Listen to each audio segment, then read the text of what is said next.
Hi guys! Today I'm going to show you this Preethi Eco Plus mixer grinder. It is 110 volts for use in the US and Canada. If you want to buy this mixer grinder, click on the link in the description below. This unit has a 550 watt motor, comes with this white base. The dial has 3 speeds and pulse.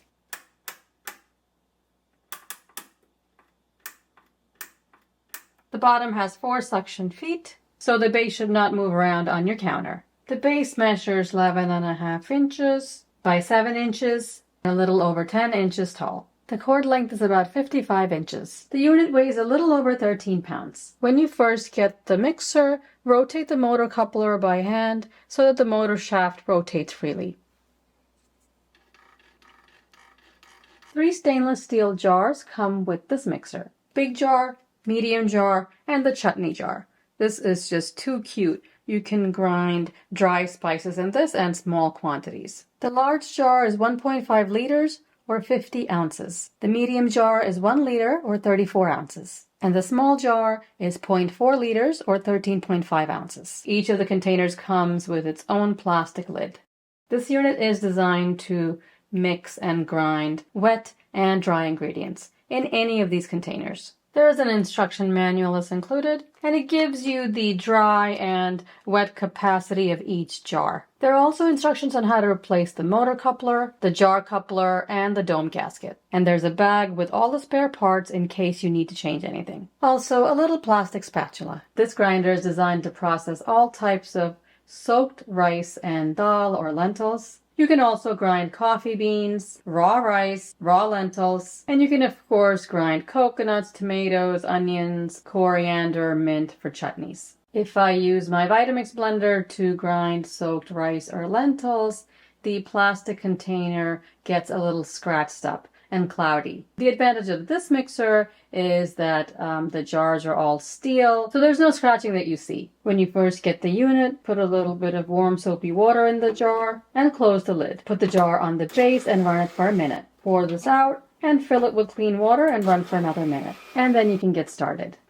I'll show you how this unit grinds white rice, red rice, urad dal, finger millet, or ragi, coconut chutney, and dry spices. If you want my dosa batter recipe, I'll put it right below this video. This is red rice. I'm going to take 1 cup, put it in a bowl, wash it well, throw out this water, fill with clean water, and wash it again 2 more times. So a total of 3 times. Cover with clean water, cover it, and soak it for about 5 hours. This is long grain white rice, basmati rice. 1 cup. We'll do the same thing. Wash it 3 times, cover with clean water, cover the bowl and soak it for 5 hours. This is urad dal. Again, 1 cup, washed 3 times, covered with clean water, cover the container and soak it for 5 hours. This is ragi millet, 1 cup. Wash this 3 or 4 times. Cover and soak overnight or at least 8 hours. Here's the urad dal that I've soaked for about 5 hours. Pour off the water and we'll use some of this when grinding. This holds 13.5 ounces. I'm going to fill it halfway. Everything you blend is going to be for about 1 minute. I'm not going to show you the entire minute because this video is going to be long enough already. I'll just show you a few seconds in the beginning and a few seconds in the end. But pretty much everything I grind is going to be about a minute. Then I'll take a break, scrape it down, add more water as needed, and then blend again. You don't want the machine to overheat, so just blend 1 minute at a time. You can grind 1 cup of soaked urad dal at one time. I wouldn't do any more than that, because we are going to have to add a little bit of water to this when grinding. I'll put it on just like this and then add water as needed. Turn the dial from 1, 2 to 3. There's no clicking or locking sound, it just sits in the base. Before turning the unit on, always hold the top of the dome. And while the unit's on, make sure to leave your hand on top of the dome. You don't have to push it down or anything, but just leave it here. It seems to make the unit more stable.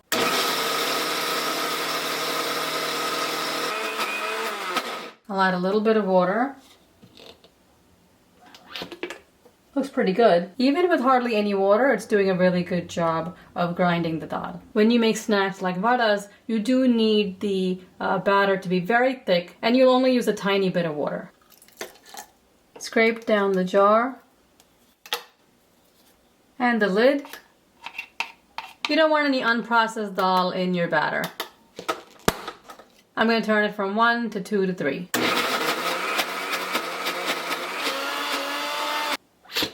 Definitely needs more water. This is nice and thick. You can go a few more seconds if you're trying to make snacks like vada.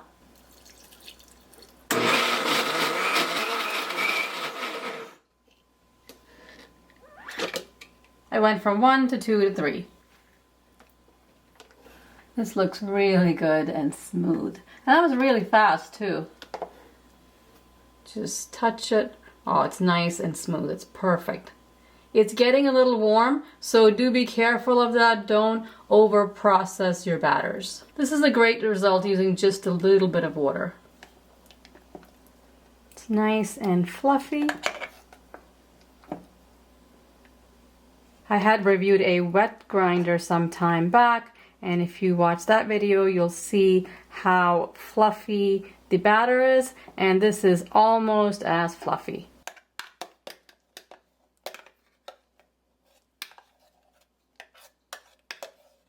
To this, I'll add the ground rice batter later and leave it to ferment overnight to make dosas in the morning. To clean, I filled the jar quarter way with water, a little soap. I'll blend it and rinse it out.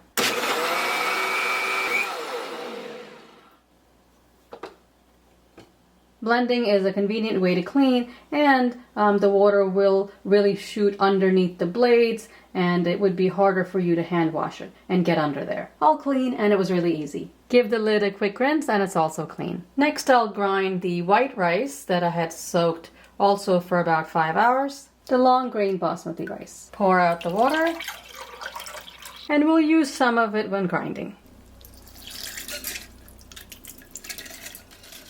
1 cup of rice is perfect in here also.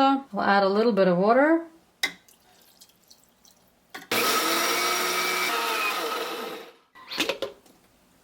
I'm going to give it a stir.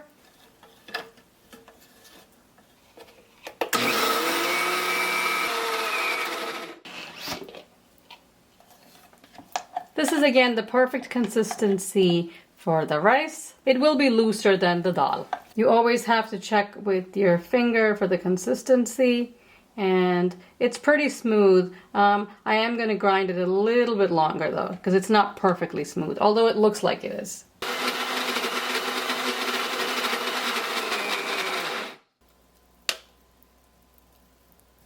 If you want to buy this mixer grinder, click on the link in the description below. I'll blend the jar clean and then grind the red rice. This is the soaked red rice. You can see it doesn't look so red anymore, it looks more white. Again, I've poured the water off. When I ground the white rice, I added more of the water in the beginning to the blender and blended it, and it turned out fine in the end, but it's best to not add any water in the beginning, or just a tablespoon or so, and then you can add more as you grind. That's going to give you a better result than adding more water in the beginning.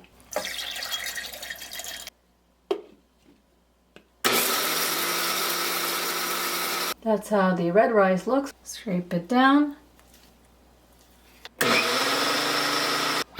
Definitely needs more water. This rice is much thicker than the basmati.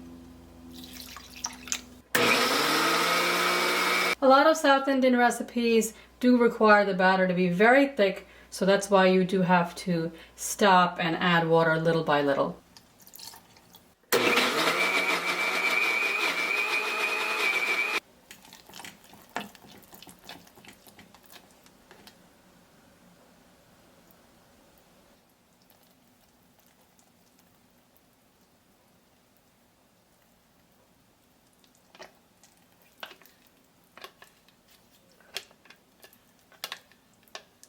Beautiful batter.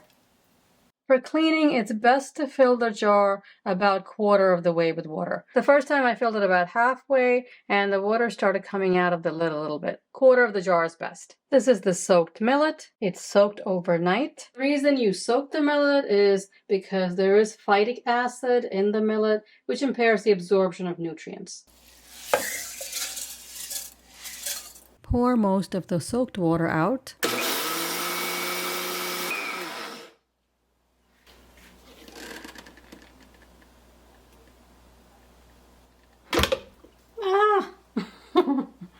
I got sprayed with millet. They're tiny little seeds that go everywhere. Best to put the jar on the counter before removing the lid, so you're not covered in millet like I am. Looks like chocolate cake mix, but it's much healthier. I'm just gonna rinse the cover out because there's no way to get all this millet out.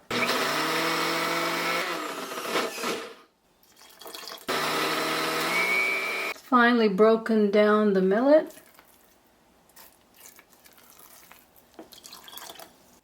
It's very thick and pasty, that's why it's taking more water. Keep adding water and grind until completely smooth. You have to be patient with these little seeds. They do take quite a bit of time to grind. And the jar is very hot, so you do have to give it a break if everything gets hot. It is finally smooth though. Generally when you make ragi dosha, you grind the soaked urad dal along with the millet, and that might help it grind easier. I just had to show you everything separately, so that's why I did it like this. But if you're going to make ragi dosha, then just soak the urad dal and add it to the soaked ragi and grind it together. Of course, don't fill up the jar more than halfway. This is going to make some really healthy doshas. The machine stops after overheating. Just let it cool down for a couple of minutes, turn the machine over, and then press the reset button on the bottom. Now I can turn the machine back on to clean the jar after grinding the millet. After cleaning, make sure you put the jars upside down to drain and dry.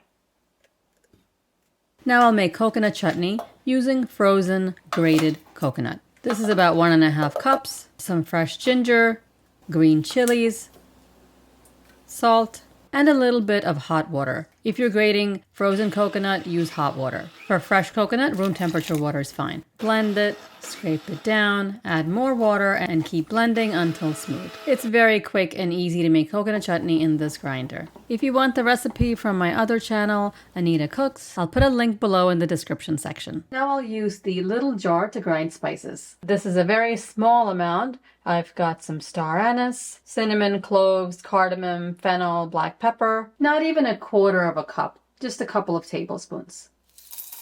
I always use my coffee grinder to grind spices. We'll see how this Preethi does in comparison. Put the lid on.